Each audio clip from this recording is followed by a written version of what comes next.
Angelus of Pope Leo XIV for the solemnity of the most holy body and blood of Christ. Dear brothers and sisters, happy Sunday. Today, in many countries, the solemnity of the most holy body and blood of Christ, Corpus Christi, is being celebrated, and the Gospel recounts the miracle of the loaves and fishes. Luke chapter 9, verse 11 to 17.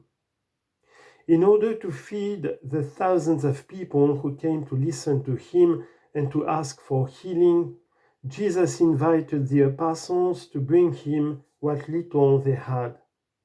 He then blessed the loaves and fishes and told them to distribute them to everyone. The result was astonishing. Not only did everyone receive enough food, but there was an abundance left over. Beyond being a marvel, the miracle is a sign that reminds us that God's gift, even the smallest, grow whenever they are shared. Beyond being a marvel, the miracle is a sign that reminds us that God's gift, even the smallest, grow whenever they are shared. Reading this on the day of Corpus Christi, however, leads us to reflect on an even deeper reality. For we know that at the root of every human sharing lies a greater sharing that precedes it, namely God's sharing with us. He, the Creator, who gave us life in order to save us, asked one of his creatures to be his mother, to give him a fragile, limited, mortal body like ours, entrusting himself to her as a child. In this way, he shared our poverty to the utmost limits, choosing to use the little we could offer him in order to redeem us, as said Nicholas Cabasilas. Let us think of how wonderful it is when we give a gift, even a small one, proportionate to our means, and see that it is appreciated by the recipient. How happy are we when the gift, despite its simplicity, unites us even more to those we love. Indeed, what happens between us and God through the Eucharist is precisely that the Lord welcomes, sanctifies, and blesses the bread and wine that we place on the altar together with the offering of our lives, and he transforms them in the body and blood of Christ, the sacrifice of love for the salvation of the world. God unites himself to us by joyfully accepting what we bring, and he invites us to unite ourselves to him by likewise joyfully receiving and sharing his gift of love. In this way, says St. Augustine, just as one loaf is made from single grains collected together, so, in the same way, the body of Christ is made one by the harmony of charity. Dear friends, this evening we will take part in the Eucharistic procession.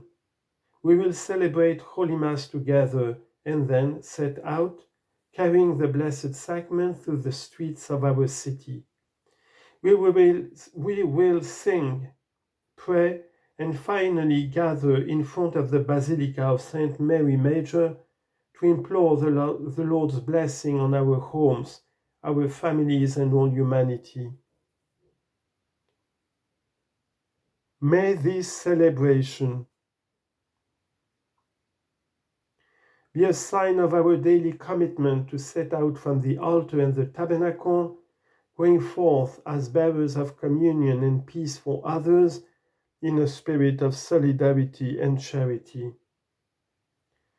After the Angelus, dear brothers and sisters, alarming news continues to emerge from the Middle East, especially from Iran. Against this tragic backdrop, which includes Israel and Palestine, people's daily suffering, especially in Gaza and the other territories, where the need for adequate humanitarian aid is becoming increasingly urgent, risks being forgotten. Today more than ever, humanity cries out and calls for peace. This is a cry that requires responsibility and reason, and it must not be drawn out by the din of weapons or the rhetoric that incites conflict. Every member of the international community has a moral responsibility to stop the tragedy of war before it becomes an irreparable chasm. There are no distant conflicts when human dignity is at stake. War does not solve problems. On the contrary, it amplifies them and inflicts deep wounds on the history of peoples which take generations to heal. No armored victory can compensate for the pain of mothers, the fear of children, or stolen futures. May diplomacy silence the weapons. May nations chart their futures with works of peace, not with violence and blood-stained conflicts.